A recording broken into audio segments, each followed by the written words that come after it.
ยังไม่ได้บอกบอกเราเงี้ยเลื่อนไปแล้ว เดือนอีกแต่บอก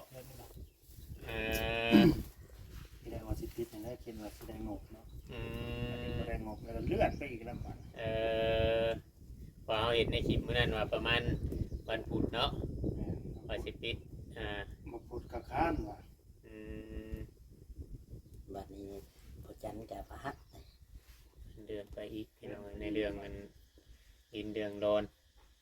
อันนี้สิถามมึงแบบว่าสมมติว่าได้ดินแบบเป็นโครงตนเองแล้วนี่สิอยู่ดินตัวเองเลยบอกคือว่าจะเท่ามีนั่นนี่หรือว่าสิเอาแบบชื่อเตียงไปอยู่แบบเอาผาตั้งไปขังทั้งมันแบบอยู่แบบชั้นบอกคือว่าในใดนโมแบบเพื่อความสบายใจของตัวเองมันยังนะ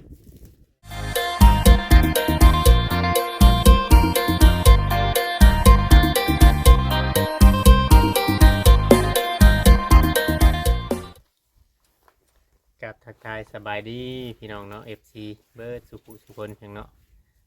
เบิร์ดสมองสุบอลว่าจะเป็นพี่น้องทางฝั่งลาวหรือว่าฝั่งไทยหรือว่าอยู่ทางต่างประเทศพี่น้องเข้ามาเบิ่งมาชมเข้ามาติดตามกดไลค์กดแชร์พี่น้องเลยเนาะเมื่อนี้ก็บุกมาฮอดไฮฮอนนาทั้งโอเคชวนน้อยชวนยางเพิ่นพี่น้องเลยเนาะบุกมาถึงทีสองเทื่อนี้แล้วพี่น้องเลยมาทางนี้นะป้าเต้อถือว่ามาบัดนี้ก็เดิมได้แล้วพี่น้องเลยเพิ่นเดิมแล้วเพิ่นเดิมจะอันเก็บหางไม้หักตอกไป มาเทื่อหน้านี่บ่มีดอกให้เห็นหุ่นแบบนี้ มาเทนาในยันเรียบร้อยเบิดเลย แต่เติร์ด เป็นเติบเบิดเลย มี พี่ แต่ น้อง ก้อนขี้ไทยเลยแหละ ทางแต่ข่อยมานี่แสดงว่าไทยเท่านึงแน่นี่เนาะฮะยังบ่มันคือเป็นคลองแบบนี้ข่อยมาตะกี้เอ้าพี่น้องมันกึ่มแปลว่ามันเกาะบ่เขาเฮ็ดให้มันเกาะหางไม้บ่แม่นต้องแรปเปอร์คือมันก่อหางใหม่นั่นแหละถึงหางใหม่ แบบนี้แหละเฮาไทยเฮาปีนแหละมันจังสีนั่นอีกเท่านึงบ่ แม่นเขาไทยผ่าน3ผ่าน3แล้วก็ไทยผ่าน7โอ้ยังสิไทยอีก2เทื่อบ้านนาเพิ่นว่าคือสิบ่เห็นเลยคุณแบบนี้เพิ่นบ่ ถามผู้ เพื่อสิได้เงินแต่ละบาทแต่ละกีบนี่บ่ได้แม่นง่ายเลยพี่น้องเอ้ยบ่แม่นของง่ายเลยบ่แม่นของง่าย ไม่ใช่เรื่องง่ายเลย บ่แม่นของง่ายๆพี่น้องเอ้ยเนาะทางพุทธนี่สิเป็นสวนยางพี่น้องเอ้ยเนาะอีกประมาณ3 ปี 4 ปีนี่เพิ่นก็ได้เป็นเฒ่าแก่สวนยางแล้วได้กรีดยางนั่น ประมาณ3 ปี 3-4 ปียังบ่เคยลงจักเทื่อได้มาตะกี้ก็ยังบ่ได้เคยลงไปจักต้นอันที่ว่ามันยังเดี๋ยวนี้น่ะอ๋อเดี๋ยวเบิ่งคือว่าบ่กว้างปานใดเนาะพอลงไปนี่ก็สินั่นเติมเนาะเฉพาะแต่ต้นยางน้ำนีนบ่เฉพาะต้นยาง2 เฮกตาร์อืมใช้ชาวาชุมเจ้าเอามาปลูกบางหนึ่งนี่นะต้นใหม่นี่ ยังบ่ได้ปลูกเลย เอามาให้ชื่อเอาเบี้ยมาให้ชื่อ เอาเบี้ยมาแล้วก็เลี้ยงไว้อยู่เพื่อน โอ้ ต้องรอฝนตกอันนั้นก่อนจะมาปลูกได้ อืม ยามฝนก็สิมาได้อยู่ครับ มาได้เขาตั้งตะกบอยู่ทางหอดสวน ตกมีทางตัวเป็นตาอย่างว่า มีได้ขี่รถไถ หญ้าอันหญ้าค้านี่เฮาฉีดยานี่มันก็ตายอยู่บ่เออ แต่มันเกิดใหม่ หญ้าลายอะดีพี่น้องเอ้ยที่ว่านั่น พนมเอาไว้เนาะ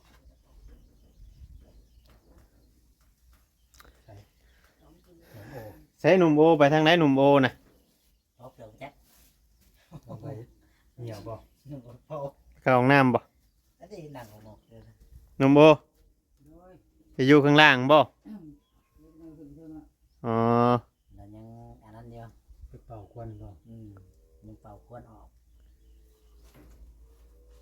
เปลี่ยนชื่อเป็นหนุ่มโอบ้านนี่พี่น้องเอ้ยจากหนุ่มโอยโอยเดี๋ยวมันคือเจ็บ เขาจะเอิ้นโอ้ย ข่อยยังเอิ้นโอยอยู่ได้ข่อยกะ โ ยังบ่เลิกเด้ยังเจ็บโอยๆอยู่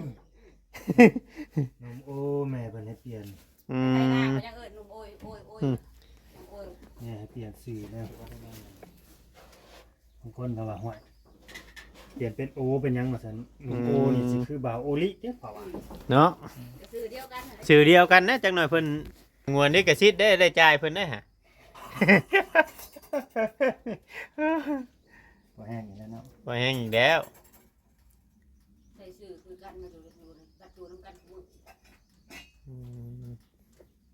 เปิดกล้องบ่ได้ เปิดกล้องได้นี่ สบายดีพี่น้องสบายดี แต่มีอะไรเดียวนี่น่ะขึ้นมาแต่พักผ่อนบ่ แม่น โอ้ มาพักผ่อน พาน้องเพิ่นมาเฮ็ดหยังมื้อนี้น่ะ มาไถนามื้อนี้มาไถนาหวานข้าว มาไถนาบ้านเขาบ้านเดียวไปเลยบ่ ว่าสิให้แล้วมื้อนี้ แบบบ่ได้ตกกาตรงหยังบ่แบบ บ่แล้วมัน เฮ็ดเป็นอันนี้เด้อบัดนี้บ่ได้ เป็น ล้ำ นา ได้ ห ห วา ยั น ง เลยบ่ดำนี่ อ๋อหน้าหวาน100%บัดนี้เนาะ แม่น อายุมันเป็นงัว บ่ได้ดำแล้วพี่น้องเลย นัวมันใส่ เนี่ย เอ้า ปล่อย บ่เฮ็ดหัวอ้อมไปเลยเด้ เพิ่นอ้อมหัวเบ่ได้เนาะสำบายเนาะอ้อมหัวเบ่แล้วของเฮายังเดือ2ให้3ให้แล้วบ่เวียงบ่ได้ไถหุดปะอีกจักหน่อยก่อนจำสิถ่ายแต่หัวปีได้ก็ยันหยา เกิ เกิ ด ด มา บัด แต่3ปี เดี๋ยวว่าบ่มีบ่ผูกงัวผูกควาย โอ้ยบ่ได้มีงัว มีอยู่งัวชาวบ้านเขาปล่อยเขายังบ่ได้ผูกยังปล่อยหักเข่าโตที่ข่อยวานตัวก่อนนั้นได้2ขอมือแล้ว ให้งัวกินเสีย อ๋อมันขึ้นเลย ขึ้นนะเพิ่นบ่ได้ตกกี่เทื่อเลย ขึ้น หัก นั่นแหละ หักหน้านินชาย มันสุกเลย เพิ่นบ่ได้ตกกี่เทื่อมันออกไปแล้ว ตัวเลี้ยงปล่อย ตก งัว มา กิ ใส่ น เนี่ยก็ปุ๋ยบ่อยู่แล้ว เพิ่นตกมาอีกบัดนี้แม่นหนุนน้ำขึ้นนี่ก็เอาปุ๋ยใช้แล้วบัดนี้ อืม เตรียมปุ๋ยแล้วบัดนี้ ปล่อยตกดำเลย บ่ได้ลำแล้วหวานปลาเลยทางหากระเบิดประมาณสอบหนึงนั่นหวานปลาสี่ให้ห้าให้นี่แหละลำครึ่งหนึงลำมาครึ่งหนึงสีนั่นครึ่งหนึง ดำครึ่งหนึงหวานครึ่งหนึง แม่นยังบ่เคยจะเคือได้หวานนี่ครั้งแรกได้นี่สิลองเบิ่ง ลองปีแรกอีก ลองปีแรกอยาก เดี๋ยว อ ก็ ยาก ฮู้ รู้เบิ่งเด้ว่าอันมันสิปวดอยากให้เกี่ยวอยู่บ่หรือว่าในใดคือสิปะบ่ จังได๋มันก็สู่ดำบ่ได้ดอก ฮะ สู่ดำบ่ได้ จังหวายแน่เนาะ บางคนก็ว่าหวานได้หลาย บางคนก็ว่าดำได้หลายจักสิฟังความไผเดี๋ยวนี้น่ะคนน่ะเฮ็ดหลายคือมื้อนี่ จะได้ก็สู่ดำบ่ได้ดอก กูมื้อนี้ก็เห็นหน้าหวานหลายแล้ว แม่นเพราะว่าเขาไล่ต้นทุนเด้ อ่า ไล่ต้นทุนสมมุติเฮาล้ำนี่เฮาจ้างคนนี่มันลงทุนหลายแล้วก็ จ้างล เบิดเงินหลายว่าง่ายๆซะก็เลยอันนั้น แถมจ้าง ก็เลยเลือกที่จะว่านนี่แหละมันไว้แน่พี่น้องเลยสมมุติว่าให้หนึงนี่เฮาลำนี่ให้หนึงนี่เบิดมือนี่บ่แล้วสมมุติว่าจ้างคนก็เบิดเป็นล้าน2 ล้านแบบนี้ อืม ให้หนึงบัดนี้เฮามาว่านบัดแล้วทางหนุ่มโอหนุ่มโอยหนุ่มโอหนุ่มโอหนุ่มโอยมาแล้วพี่น้องเลยโอ้ จะไปทำต่อมาวันนี้ เด้อ ทางนั้นทางนี้ พี่เนาะมันบ่นั่นเด้เนาะมันย้อนแสงมันอยากมืดๆคนมันแห้งมืดอยู่แล้วขณะคอยเปิดคลิปเมื่อกี้นี่ก็ยังมืดช่ำคอยเองกะ ทำต่อมากัน ย่างมาบ่คือขี่รถเมื่อเช้า ตั้งกล้องไว้ เอาไปกลาง ขี่รถแล้ว ฮะ ขี่รถ น้องเตคือว่าเจ้าย่างมา ว้าวไม่ได้เป็นอย่างว่าพี่น้อง ย่างออกมาทางบ่ กำลังคนเลือกไปบ้านคน เออ พอดีเจอ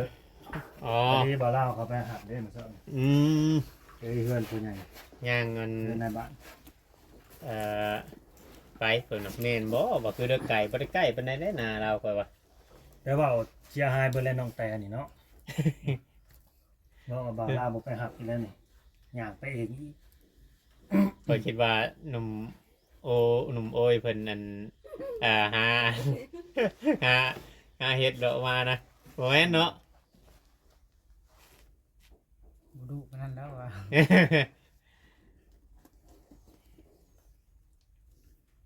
อย่างหาก็ได้จังให้บ้านเขา สาม เหลือให้เดียวได้ เดือให้หนึ่งบาทนี่นะเร็วอยู่หรอกสาเดือให้เดียว ยังบ่หาโอ้ยนั่น3ให้นะยังบ่ได้ค่า บ่การบ่หึงปานใดดอกเนาะ อืม บ่นั่นปานใดขาด อันที่ไทยที่มันถึง มื้อนั้นน่ะมาไทยพุทธไอ้หญ้าตายอยู่บ่บัดนี้คือว่าหากระไทยบางหนึ่งนี่กำลั ตาง ย กำลังหมาดบ่ ตายมาพอมันบ่มีหญ้าเลย เอ ห อ ญ้าบ่ค่อยมีหญ้า นาหากระดุดปีกายนี่เนาะ หญ้ากันหญ้าคานี้ บ่มีหยังนะ นาเพิ่นหากระดุดไม้ปีกายนี่ได้หญ้ายังบ่ชาติหลายปานใด อืม อืม หวานเขายังบ่มีหยังจักเสียงสิเลย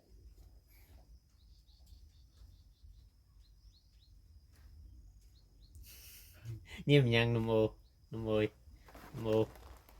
ฮะเป็นอะไรเพิ่นเปลี่ยนชื่อให้ใหม่คักอยู่บ่คุ้นอยู่บ่ คุ้นเลย คุ้นอยู่เนาะ ซื้อนี่ได้นะ บัดนี้อย่าเอิ้นสมมุติว่าไปเอิ้นโอ้โอ้ไปเอิ้นเบาดิเจ้าก็สิคร้านบ่จ๊ะ โอคานแล้วต้องฟังงานเชียงก็แล้วเนาะ เอาพอปกติตั้งแต่คำอยู่หันตั้งแต่เฮาก็เอิ้นโอโอเอิ้นโอชื่อได้หมอดีเนาะ อืม ตั้งแต่ว่าจังเนาะบ่นี้เฮ้ออย่าว่านี่เด้อต้องฟังคักๆเนาะ คอยอยู่พี่เจ้าอยู่หุ่นเจ้าเอิ้นคอยก็บ่คานแล้วบ่ อืมหนุ่มโอพี่น้องไปทางนี้ครับเพิ่นเปลี่ยนให้เปลี่ยนเป็นชื่อโอบ่เคยมีไผคิดเปลี่ยนให้จักเทื่อบ่ตั้งแต่ที่ได้มาอืม มีผู้เดียวนี่แหละ ครั้งแรก นี่แม่หักเพิ่นนี่ให้เปลี่ยนชื่อเป็นหนุ่มโอก็เลยตามใจเพิ่นซะเพอมันก็บ่ได้เสียหายหยังหั้นนะ หนุ่มโอก็ก็สื่อม่วนอยู่ หายังบ่ง่ายว่าเพิ่นยังบ่ได้ปะโตโอคือเก่าเนาะ บ่ปะ บ่ปะ แต่ตื่นยอดเลย เอาตัวย่อออก เออ มันยอยุง ย่อยุง เดี๋ยวยักษ์ก่อน ชาไทยก็ยอยักษ์ หักมักอยู่คือเก่า เดี๋ยว บ่ได้ว่าบ่มักเนาะมักเนาะ มาคือเก่าแล้ว อืม แกงตัวอ่อนอยู่คือเก่า เมื่อวานนี่น่ะไปใช้ชะเมื่อวาน นอนหวาน อยู่บ้านนะ แม่น อ๋อมื้อชื่อนั่นเนาะไปในนาบ่เชนเนาะมื้อข่อยอันหยุดนะพี่น้องไปนาบ่เชนข่อยก็บ่ได้มา2มื้อข่อยก็บ่ได้มาทาง ไถนาบ่ ไถนาอยู่มื้อน่ะไถให้หนึงมื้อ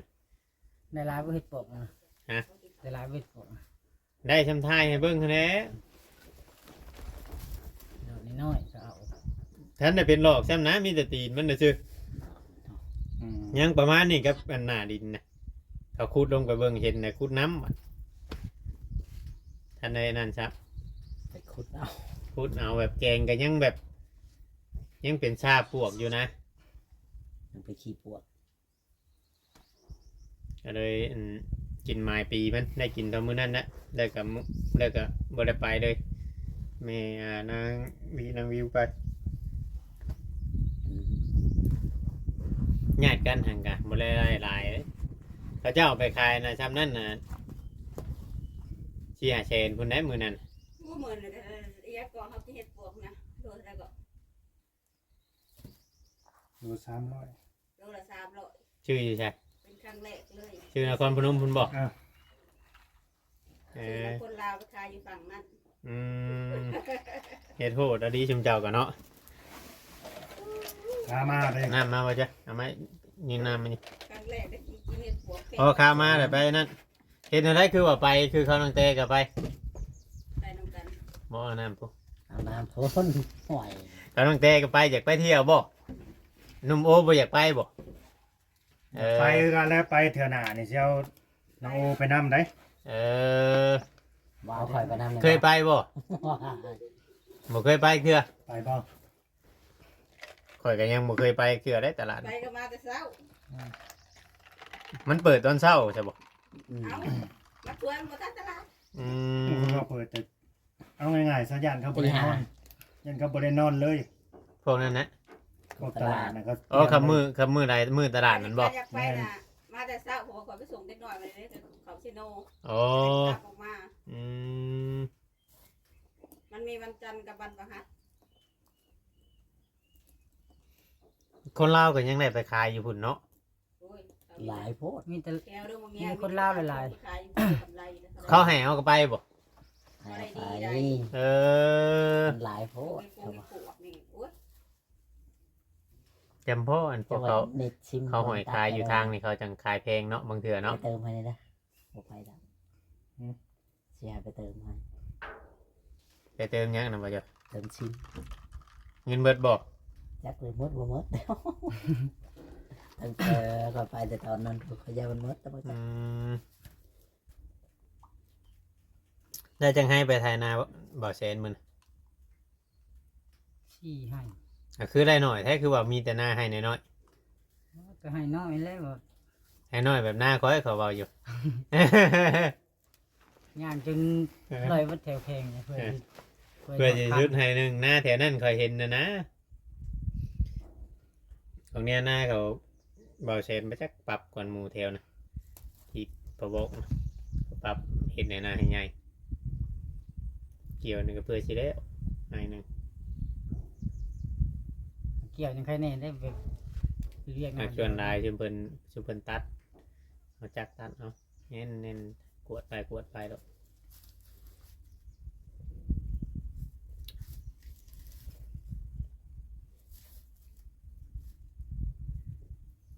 เอาบัดเงียบพร้อมกันบัด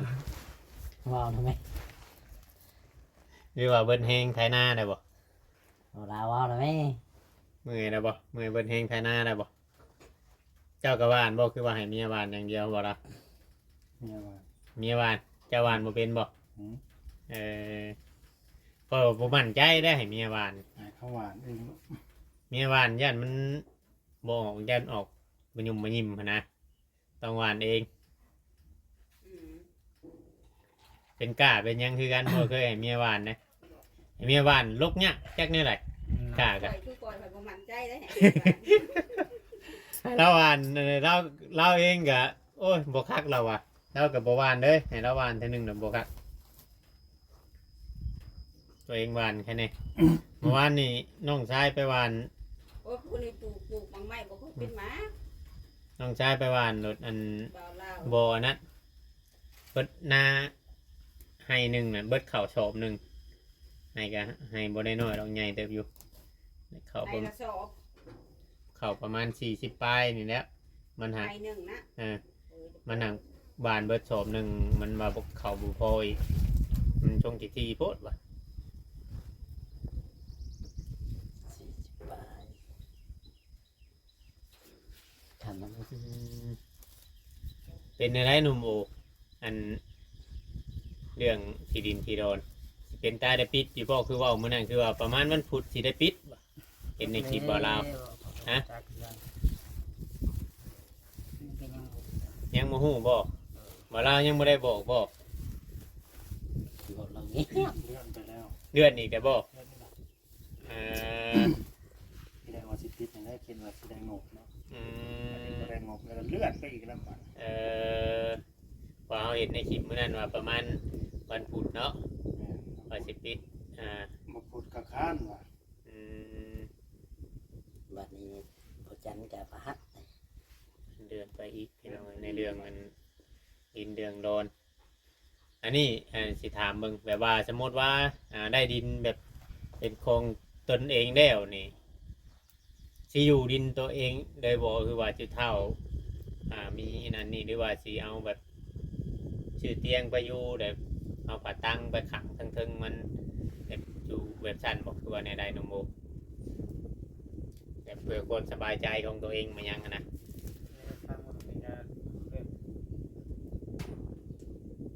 อยู่นั่นก็เย้าก็แม่นอยู่นักแม่นอยู่บ่น้องตัวเองก็เป็นนั่นก็เดี๋ยวบ่คักบ่แน่มันก็เกรงใจเขาแน่ ยังไม่อยากร้อยเป็นไหนใดเนาะ แม่น บางเทื่อบางทีถ้าเฮาได้ปิดดินปิดดอนไปแล้วนี่บางเทื่อบางทีสมมติว่ามีผู้รักผู้ใหญ่แบบชื่อเตียงชื่อหยังให้นี่เนาะเอาแบบเฮ็ดคือหลายๆเคสที่ผ่านมาพี่เนาะเห็นว่ามีเตียงหรือว่ามีห้านเฮ็ดห้านขึ้นแหละได้ช่างกะซีบ่มาขังมายังเคือนเขานั่งดอยเคือนเขาไอ้เกิ่งตะกี้นะเนาะ อืม หนุ่มโอเราก็เป็นคนโสดเด้แบบอยู่ง่ายไม่ยังง่ายอันเด้ ปลูกกระต๊อบอยู่ว่า แม่น แต่จะใครกลัวได้กว่าวันนี้แหละเรื่องกินเรื่องอยู่หรือว่าเป็นมายังกับเฮาเฮ็ดกินเองเฮาอยากเฮาเฮ็ดกินเฮาบ่อยากแล้วก็ย่าแบบนี้นะมันจังสิบ่มีการนั่นตีกันนะใครบ่จดจะว่าสิมากับพ่อเพชรไปจักก็ไม่ไปหาหยังหาอันนั้นสัญญา โล เพราะว่ามันนั่นเด้อันนี้แบบว่าง่ายๆว่าเฮ็ดอยู่เฮ็ดกินคือข่อยเว้าหั่นแหละคือเมื่อวานนี้ทางพ่อเจะเองก็เว้าอยู่ก็เราให้เราฟังในเรื่องการหนึ่งข้าวหนึ่งน้ำมันยังนี่แหละพี่น้องเอ้ยเนาะว่าบางเทื่อบางทีก็อยากให้น้องโอน้องเอหนึ่งข้าวหนึ่งยังแบบนี้นะมันบ่อยากแม่นแนวเลยเราอ่ะแต่จอยน้องเคยสิมาใช้ดุ้งใช้หยังนี่บ่ได้ได้เราอ่ะคือเราเอาไปชั้นซื้อไปความเล่าอีกพี่น้องไงเนาะที่ว่าเนี่ยได้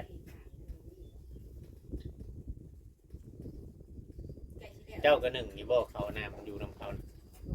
เปลี่ยนกันบอกคือว่าเนี่ยได้ 1 แบบ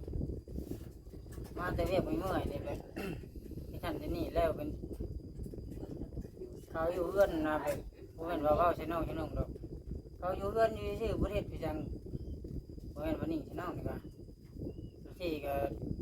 ใส่ซาผัวตัวเองเนาะนี่คือผัวนั่งเล่นเกมไปหานอนเล่นเกมอยู่ก็ยังบ่บอกบ่แต่งนี่ก็บ่เคยว่าจะเตือดอก มีอยู่มีบางเขียวคิด ว่าง่ายๆว่า บอกเลย แบบว่าเฮาไปเฮ็ดเวียกงานมาแบบนี้เนาะบางเทื่อบางทีก็อยากพักผ่อนแบบนี้เนาะ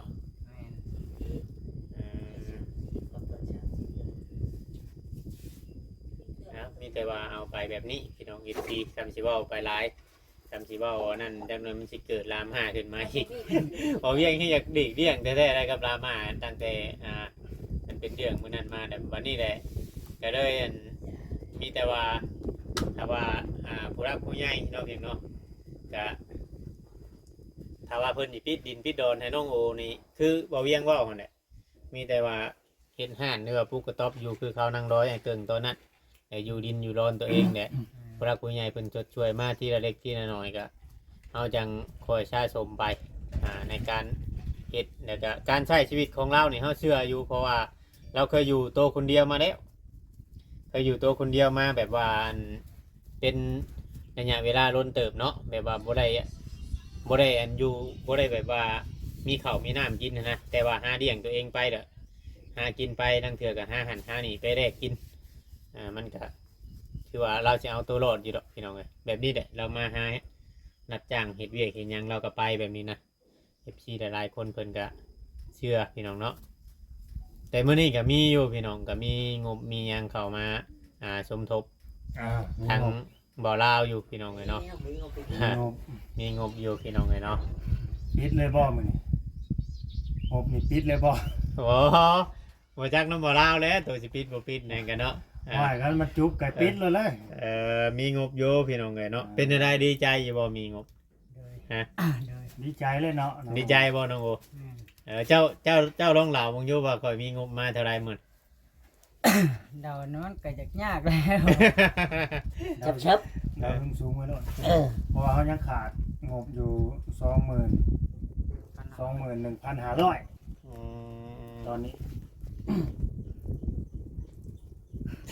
ยังพอดีเลยบ่จักเนาะ21,500 จะว่าเป๊ะด้วยไปยังเนาะบ่50,000ก็บ่ไม่ดอก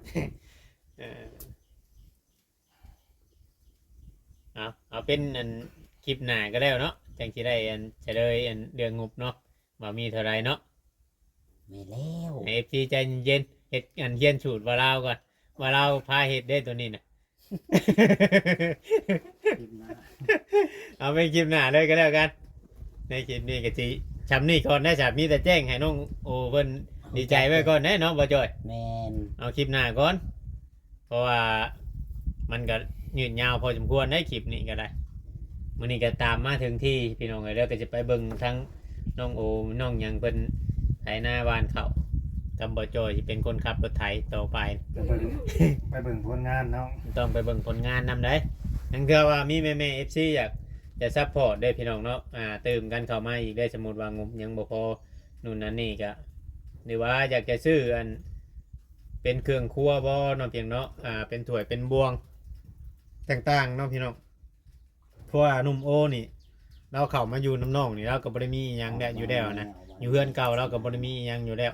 คอยกับเราจัก ก็คือว่ามีแต่ว่าสมมติว่าผู้ใหญ่เพิ่นซื้อให้เนาะอีหยังก็ให้เก็บรักษาได้บัดนี้นะโมเมนต์ว่าคือที่ผ่านมาเนาะคือของเขาอันน้องๆเจ้าอันนี้เขาก็บ่ได้แม่นว่าเว้าหรอกก็หลายอย่างพอสมควรตามที่อ้ายไล่เบิ่งคลิปติดตามมาเนาะว่าเป็นเครื่องอยู่ครัวกินมาหยังต่างๆนะเครื่องครัวเครื่องใช้ในเฮือนในชานหั้นนะ บ่แล้วก็ตกเคียเสียหายบ่นุ่มตุ้มเต้าไปเป็นถ้วยเป็นบ่วงหั่นนะคือน้ำเพื่อนจุมเฮาวัดชื่อ5 ปี10 ปีก็ยังเห็นคือเก่าหั่นนะเนาะมันแบบการเฮาบ่รักษาเนาะอันนี้เฮาก็อยากให้รักษาแนวใดที่ผู้หลักผู้ใหญ่เพิ่นชื่อให้ ยินโดนคือกันแต่มีแต่ว่าเพิ่นเฮ็ดกฎใหม่แล้วของมือนี่สมมุติว่าทางผู้หลักผู้ใหญ่เพิ่นชื่อตื่มก็แม่นขายบ่ไหลพี่น้องเอ้ยต้องใส่ซื้อใส่ยังให้มันตกแตกเรียบร้อยห้ามขายให้เพิ่นซื้อให้อยู่บ่แม่นว่าเพิ่นซื้อให้เฮาขายถ้าเมื่อเฮาอยากขายแล้วนะเฮาบ่จำเป็นต้องให้เพิ่นซื้อให้เฮาอยู่วงใดก็อยู่ไปโลดแบบนี้นะนี่แต่ว่า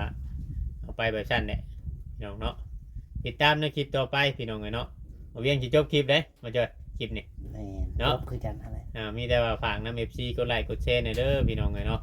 จังใดก็จะเดินคลิปต่อไปคลิปนี้สบายดีหนุ่มโอ สวัสดี